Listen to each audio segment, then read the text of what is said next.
welcome back to my channel Life in Progress. So today we are going to discuss about 12th English board exam which is on 21st. So इस video में सबसे पहले तो हम English के board exam का paper pattern discuss करेंगे। तो पास पेपर को फिलहाल देखेंगे। इंग्लिश का पेपर जो होता है वो होता है 100 मार्क्स का, तो उसका हम सारा पास पेपर से ना एनालाइज करेंगे कि पूरा बोर्ड एग्जाम का पैटर्न कैसा है। तो जैसे मैं डीजी खान बोर्ड से, तो मैं इसमें गूगल से 12th क्लास इंग्लिश के पास पेपर 22 डीजी खान निकालूंगी, तो हम उसको एनालाइज करेंगे। अब किसी भी वेबसाइट से निकाल सकते हैं पास पेपर, या कोई भी आपका कॉलेज का पास पेपर है या प्री बोर्ड का कोई पेपर है उसको भी देख सकते हैं। सबसे पहले होता है एमसीक्यू का पोर्शन अलग होता है, उसके बाद आता है सब्जेक्टिव का, सबको पता ही होगा। सो इसमें पहले क्वेश्चन है क्वेश्चन नंबर 2। इसमें टोटल 6 पार्ट्स करने होते हैं और टोटल 9 ऑप्शन होते हैं, इसमें 6 पार्ट करने होते हैं। इस 3 की चॉइस होती है। इसमें ये सारे क्वेश्चन आते हैं बुक 2 के पार्ट 1 से आते हैं, मॉडर्न प्रोज एंड हीरोज में से आते हैं। सो इसमें से पहला क्वेश्चन है why can't stars collide with one another. तो ये चैप्टर 1 से है, डाइंसन से। सो इसके बाद है how would you improve sanitary conditions in your surrounding after reading using scientific method. Using scientific method वाले चैप्टर से ये क्वेश्चन। उसके बाद if you were the principal of your college, how would you treat lazy buffers। ये question है why boys fail in college, ये वाले chapter से। तो उसके बाद what did Daises do with his pocket money। तो ये वाला क्वेश्चन डाइसेस वाले चैप्टर से है कि वो अपनी पॉकेट मनी से क्या करता था। ये क्वेश्चन बहुत इंपॉर्टेंट है, हमारे हर पेपर में ये क्वेश्चन आता होता था। उसके बाद है why did the writer decide to get rid of his books. तो ये वाला क्वेश्चन जो है ये भी ये चैप्टर से है, वो बुक्स वाला जो चैप्टर था ऑन डिस्ट्रॉइंग बुक्स से ये वाला क्वेश्चन आया। उसके बाद है describe the writer's visit to the chemist, ये वाला है। उसके बाद what rattled Leacock in the bank, ये लीकोक वाले चैप्टर से जो वो बैंक में जाता है, ये स्टोरी थी। उसके बाद है discuss in short science agricultural system, तो ये Chinese way to progress chapter से है। उसके बाद है describe some great famines in the past, ये भी इंपॉर्टेंट क्वेश्चन है। ये पास के सारे जो उनके आए थे उसके बारे में ये क्वेश्चन उनके बताए पहले कौन कौन से आए थे वगैरह। तो अगर हम इसको एनालाइज करें तो ये टोटल 9 क्वेश्चन हैं, इसमें से हमने करने होते हैं 6 क्वेश्चन। और इसके ये पार्ट 1 से आ रहे हैं ना, तो इसमें मतलब पार्ट 1 में 10 चैप्टर्स हैं। तो 10 चैप्टर में से अगर हम देखें तो ये जो सारे हम 6 जो क्वेश्चन हैं ये हमारे पहले 8 चैप्टर्स करके भी कंप्लीट हो सकता है, क्योंकि ये देखो ये जो क्वेश्चन है ये फर्स्ट चैप्टर से है, और ये वाला ये चैप्टर 3 से है, ये मतलब ये फर्स्ट चैप्टर से है, ये सेकंड क्वेश्चन सेकंड चैप्टर से है, थर्ड क्वेश्चन थर्ड चैप्टर से है, और उसके बाद ये 4th चैप्टर से है, उसके बाद ये 5 चैप्टर से है। तो हम पहले 8 चैप्टर्स करें तो आराम से हमारा ये पार्ट कंप्लीट हो सकता है। सो इसके वैसे तो सारे करने हैं, पर अगर इनके किसी वजह से नहीं हो रहे तो वो अगर पहले 8 चैप्टर्स के भी शॉर्ट क्वेश्चंस करें तो उसका ये वाला पार्ट कंप्लीट हो सकता है, क्योंकि शॉर्ट क्वेश्चन का बहुत लेंथी पार्ट है। पहले ये क्वेश्चन नंबर 2 भी शॉर्ट क्वेश्चन था, 3 भी शॉर्ट क्वेश्चन था, और फिर 4 भी शॉर्ट क्वेश्चन था। इसमें 6 क्वेश्चन और 6 के तो पता कितने सारे चैप्टर हैं, तो इसलिए ये पहले 8 चैप्टर से भी ये वाला पार्ट कंप्लीट हो सकता है। तो जिनसे नहीं हो रहा वो पहले 8 चैप्टर करके भी कंप्लीट कर सकते हैं। उसके बाद आते हैं क्वेश्चन नंबर 3 पे। सो इसमें भी सेम पैटर्न है, इसमें भी 6 पार्ट करने होते हैं और 9 पार्ट में से ये मॉडर्न प्रोज एंड हीरोज का दूसरा पार्ट है। तो इसमें हीरोज सारे होते हैं, हीरोज वाले चैप्टर में से ये सारा पार्ट बना हुआ है। इसमें हम देखें तो फर्स्ट क्वेश्चन है why were the exams are trial to the writer. Second है how big is Sahara desert, और third है what is the main feature of the town of Gardai, और fourth है how did Lister prevent disease during surgery। फिर है what was the main medical problem of the first world war। उसके बाद छठा question है why did Pasteur return the degree of doctorate to Germany। उसके बाद what is vaccine, and then है mention what is similar between Mustafa Kamal and M.A. Jinnah। so उसके बाद अगर हम इसमें देखें इसमें भी इसमें उसमें फर्स्ट वाले मतलब क्वेश्चन नंबर 2 था उसमें 9 क्वेश्चन थे, उसमें से 9 क्वेश्चन में से 6 करने थे, और उसमें फिर हमें 3 क्वेश्चन की चॉइस मिल रही थी। तो अगर हम इसको क्वेश्चन नंबर 3 को देखें तो इसमें है करने तो इसमें भी 6 क्वेश्चन है, पर इसमें फिर टोटल 8 क्वेश्चन है, 8 में से 6 करने, इसमें 2 क्वेश्चन की चॉइस है।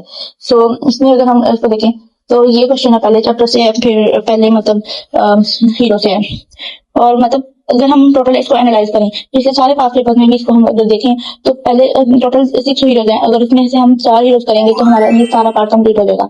अब कोई भी पास पेपर उठा के देखें, उसमें भी आप इसको देखेंगे तो पहले 4 या कोई से भी 4 अगर आप कर लें तो उसमें से ये हमारा पार्ट कंप्लीट हो जाएगा। तो जिन बच्चों से पूरे सारे 6 नहीं होते वो अगर 4 चैप्टर्स भी कंप्लीट कर लें इसके, तो फिर सारे शॉर्ट क्वेश्चन उनके इस पार्ट में से कंप्लीट हो जाएंगे आराम से। तो उसके बाद हम टिप्स की तरफ चलते हैं। टिप्स पूरी बुक का सबसे लेंथी मतलब पार्ट है, इसमें से पूरे पेपर में से सबसे लेंथी पार्ट यही है, क्योंकि इसके टिप्स के 18 चैप्टर्स हैं टोटल, और 18 में से अगर सब बच्चे नहीं ना रीडिंग कर सकते तो 18 से 18 बच्चे के लिए पॉसिबल नहीं है, क्योंकि पूरे ऊपर भी सारा कुछ करना होता है। तो अगर हम इसको देखें तो इसमें जो सबसे इम्पोर्टेंट टिप्स के मतलब क्वेश्चन आते हैं वो होते हैं करेक्टर्स और इवेंट्स। अगर हम सारे जिसमें जितने भी करेक्टर्स हैं और इवेंट्स हैं उनको कर लें तो हमारा ये वाला पार्ट आराम से हो सकता है। अगर हम इसको देखें तो इसमें हमें 8 पार्ट करने होते हैं, 8 पार्ट, और टोटल इसमें होते हैं 12 पार्ट्स होते हैं, उसमें से हमें 6 पार्ट्स अटेम्प्ट करने होते हैं। तो अगर नहीं सॉरी, इसमें सारे 12 पार्ट्स होते हैं और इसमें से हमें 8 पार्ट्स अटेम्प्ट करने होते हैं। इसमें 4 पार्ट्स की चॉइस होती है, 4 क्वेश्चंस की। तो इसमें हम पहला क्वेश्चन देखें, how did mister chips and his daily activities while living at mister wickets मतलब क्वार्टर में जो बोला था उसने डेली एक्टिविटीज कैसे एंड होती थी उसकी। तो ये वो वाला क्वेश्चन है। और उसके बाद ये मतलब मिसेज विकेट से रिलेटेड है ये वाला। तो उसके बाद हम देखें तो what do you know about doctor Marywell, ये भी जैसे मैंने बताया कि इसमें कैरेक्टर्स और इवेंट्स बहुत इंपॉर्टेंट है। तो ये अगर देखें तो ये जो डॉक्टर मैरीवेल है ये कैरेक्टर है, और जिसके टोटल मतलब ओवरऑल जो क्वेश्चन होते हैं वो कैरेक्टर्स में से ही आते हैं, कैरेक्टर्स एंड इवेंट्स। अगर पिछले सारे पास पेपर देख लो तो आपको कैरेक्टर इवेंट्स मिलेंगे ज्यादातर इसमें।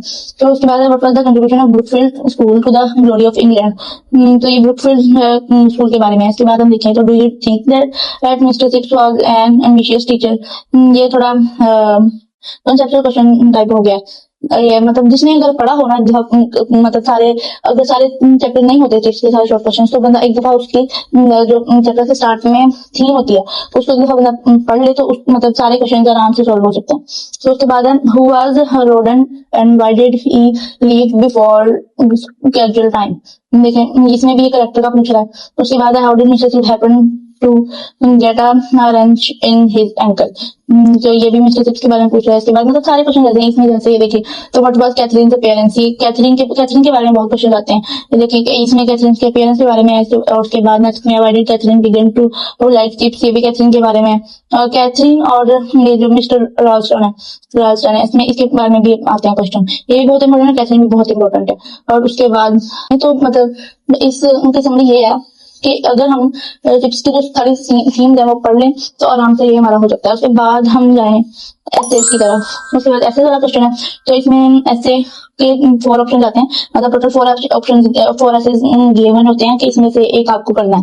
तो ये भी बहुत अच्छा मतलब उन्होंने चॉइस दी है इसकी, तो 4 में से एक हमें ऐसे करना है। तो टोटल जो इम्पोर्टेंट ऐसे हैं जो हर मतलब सारे पास पेपर को एनालाइज करें तो जो सारे इंपॉर्टेंट एसेज हैं तो वो तकरीबन 8 to 9 एसेज हैं। अगर हम वो कर लें तो उससे भी हम वो कर लें तो उसमें से एक तो लाजमी आ सकता है, और ना भी हो तो वो जो ऐसे हैं उनके रिलेटेड मतलब उनसे ही हम और भी ऐसे लिख सकते हैं। तो वो बहुत इंपॉर्टेंट है, वो मैं आपको नेक्स्ट वीडियो में बताऊंगी। उसके बाद क्वेश्चन आता है इडियम्स का, ज्यादा होते हैं पर बहुत ईजी होते हैं, इसमें बंदा खुद से भी लिख सकता है। तो ये भी अगर इंपॉर्टेंट चाहिए तो ये भी मैं नेक्स्ट वीडियो में बताऊंगी। ये सारा मतलब इंपॉर्टेंट चीजें हैं वो हम नेक्स्ट वीडियो में डिस्कस करेंगे। तो उसके बाद ट्रांसलेशन का क्वेश्चन आता है, और ये जो ट्रांसलेशन जो है इसमें हम कुछ भी इंपॉर्टेंट प्रेडिक्ट नहीं कर सकते, क्योंकि ये अनप्रेडिक्टेबल आती है, मतलब अनसीन आती है। ये जो इसको सॉल्व करने के लिए बच्चे की मतलब ग्रामर स्किल्स अच्छी होनी चाहिए, क्योंकि ये हमेशा अनसीन आती है और इसको खुद ही सॉल्व करना पड़ता है। तो ये क्वेश्चन है, ये तो मतलब ये फॉरेन स्टूडेंट्स के लिए, ये हमारे नहीं। तो ये था पूरा मतलब पेपर का एनालिसिस था। और इसमें अगर हम देखें मार्क्स डिस्ट्रीब्यूशन हम देखें तो 12 मार्क्स ये पार्ट क्वेश्चन नंबर 2 के होते हैं, 12 जो क्वेश्चन 3 के होते हैं, और 16 मार्क्स टिप्स के होते हैं। तो अगर हम ये सारे क्वेश्चन ही अगर हम कर देते हैं तो हमारे मैक्सिमम मार्क्स इसी में से आते हैं, मतलब हमारे मैक्सिमम मार्क्स आ सकते हैं। क्योंकि अगर हम साथ एक दफा एमसीक्यूज करने, सारे चैप्टर जैसे अब हमने करने हैं तो एक्सरसाइज में जो एमसीक्यूज होते हैं थोड़े एडिशनल एमसीक्यूज भी होते हैं, अगर वो भी कर लेंगे तो हमारे एमसीक्यूज भी अच्छे से हो जाएंगे। और ग्रामेटिकल क्वेश्चंस की भी, एमसीक्यूज की भी प्रैक्टिस जो होती है वो हम मॉडल पेपर से आराम से हो सकती है। तो अगर हम देखें तो इस पूरे पेपर में जो शॉर्ट क्वेश्चन का पोर्शन है वो वही 40 मार्क्स का होता है। टोटल पेपर होता है 100 मार्क्स का, उसमें से 40 मार्क्स के तो सिर्फ क्वेश्चन ही होते हैं। मतलब पास होना तो इंग्लिश में मुश्किल ही नहीं है, तो आराम से कोई भी बच्चा पास हो सकता है सिर्फ शॉर्ट क्वेश्चन अटेम्प्ट करके ही। तो 40 मार्क्स यहाँ से हो गए। उसके बाद ऐसे होता है 15 मार्क्स का, इसमें से भी मतलब कोटेशन ज्यादा ऐड करके और कुछ ना कुछ लिख के बंदा 4-5 पेज का ऐसे बना ले, उसके भी 10 मार्क्स तो आराम से आ सकते हैं। उसके बाद हम ईडियम्स को देखें तो ईडियम 10 मार्क्स के होते हैं। इसमें से हमने इसकी चॉइस होती है, 8 पोर्शन होते हैं इसके, इसमें से हमें 5 अटेम्प्ट करने होते हैं। और ये भी बंदा मतलब कोई भी आराम से कर सकता है, एक दफा बंदा ईडियम पढ़ लेना तो आराम से खुद ही हो सकता है। और ये तो होती है अनसीन है, जिस बच्चे को ग्रामर आती है आराम से वो बच्चा इसको कर सकता है। और 15 नहीं तो 10 मार्क्स तो आराम से इसमें से आ सकते हैं। तो 70 मार्क्स लेना तो इंग्लिश में कोई मुश्किल ही नहीं है। तो That's all for today's video. Stay tuned for the next one. Till then, take care. Bye bye.